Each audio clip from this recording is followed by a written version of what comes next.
നമ്മൾ സംസാരിക്കുന്നത് ഗാലക്സികളും നക്ഷത്രങ്ങളും അഥവാ സ്റ്റാർസ് ആൻഡ് ഗാലക്സീസ് അവയെ കുറിച്ചാണ്. ഗാലക്സീസ് ആകാശഗതകളുടെ വലിയ സമൂഹമാണ്. ഓരോ ഗാലക്സിയും നക്ഷത്രങ്ങളുടെ ഗ്യാസുകളുടെ കൂട്ടമായ ഒരു സങ്കീർണ ഘടനയാണ്. ഏറ്റവും പ്രചാരമുള്ള ഗാലക്സി നമ്മുടെ മിൽക്കി വേ ആണ്.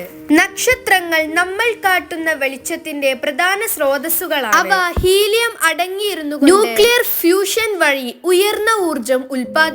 അതുകൊണ്ട് വേഗത്തിൽ പ്രകാശിക്കും. ഓരോ നക്ഷത്രത്തിനും ഒരു ജീവിത ചക്രമുണ്ട്. ജനനം, വളർച്ച, അവകാശം, അവസാനത്തിൽ ചിലത് സൂപ്പർനോവ ആയി പൊട്ടുകയും ചിലത് ബ്ലാക്ക് ഹോൾ ആയി മാറുകയും ചെയ്യുന്നു. ഗാലക്സികളിലും നക്ഷത്രങ്ങളിലുമുള്ള ചലനങ്ങൾ, ഗ്രാവിറ്റേഷൻ പവർ, എനർജി, ചലനശാസ്ത്രം എന്നിവ എല്ലാ കോസ്മിക് ഘടകങ്ങളിലും സിസ്റ്റമാറ്റിക് ക്രമം സൃഷ്ടിക്കുന്നു. അതിനാൽ ആകാശകഥകളുടെ വിശാല ലോകം നമ്മെ പഠിപ്പിക്കുന്നത് യൂണിവേഴ്സ് എത്ര വലിയതും അത്ര സങ്കീർണവുമായ ഘടനകളാൽ നിറഞ്ഞതാണ് എന്നാണ്. അങ്ങനെ ഗാലക്സികളും നക്ഷത്രങ്ങളും മാത്രം കാണുന്നതിനു മുകളിൽ യൂണിവേഴ്സിന്റെ രഹസ്യവും ഊർജവും ചലനവും മനസ്സിലാക്കാൻ ഒരു വാതിലാണ്.